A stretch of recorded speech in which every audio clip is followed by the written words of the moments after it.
ঝিঙেগুলো বেশ বড় হয়ে গেছে, কিন্তু ঝিঙে খুব তাড়াতাড়ি বড় হয়ে যায়।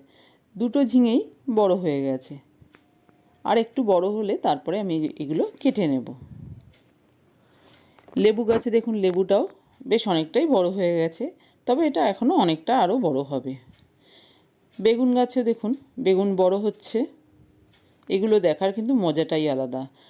আরও কিছু বেগুন দেখুন হয়েছে, সেগুলো একদম ছোট ছোট। এর আগের দিন আমি দেখিয়েছিলাম, আপনারা দেখতে পেয়েছেন কিনা জানি না, তাই আজ দেখিয়ে দিচ্ছি। দেখুন, একটু ছোট ছোট বেগুন হয়ে আছে, বেশ কয়েকটা হয়েছে। এই ছোট্ট গাছটা থেকে আমি অনেকগুলো বেগুন পেয়েছি। খুব ছোট ছোট বেগুন হয়ে আছে। কিছুদিন আগে আমি আদা পুঁতেছিলাম, আপনাদের দেখিয়েছিলাম।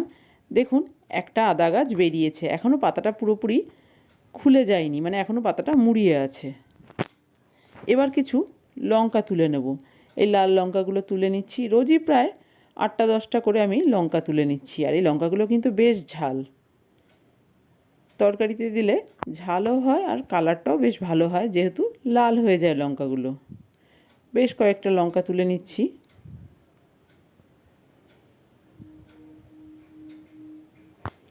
দেখতে লঙ্কাগুলো বড্ড সরু সরু, কিন্তু ঝাল খুব।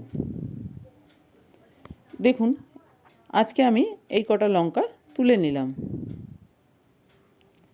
এই ডাঁটা গাছটা আজকে তুলে নেব। ডাঁটাটা দেখুন বেশ মোটা হয়েছে, আর রাখবো না, এবার আমি তুলে নেব। সব ডাঁটা খাওয়া হয়ে গেছে, এই একটা ডাঁটাই দেখলাম অনেক পরে হয়েছে, সেই জন্য রেখে দিয়েছিলাম। ডাঁটাটা তুলে নিলাম। এবার দেখুন, ডাঁটার গোড়ায় একটু নোংরা আছে, সেই নোংরাটা জল দিয়ে ভালো করে ধুয়ে নিচ্ছি। যেহেতু কোকোপিটে আমি গাছ পুঁতি, সেই জন্য খুব বেশি নোংরা থাকে না, আর গাছ তোলার সময় কিন্তু খুব সুবিধা হয়। একটু টান দিলেই খুব সুন্দরভাবে গাছ উঠে যায়। পরিষ্কার হয়ে গেছে। আজকে আমি হারভেস্ট করেছি এই ডাঁটা শাক আর কাঁচা লঙ্কা। এই ডাঁটা শাকের পাতাগুলোও কিন্তু খেতে খুব ভালো লাগে। এই শাকগুলো ভাজা খেতে কিন্তু খুব ভালো লাগে।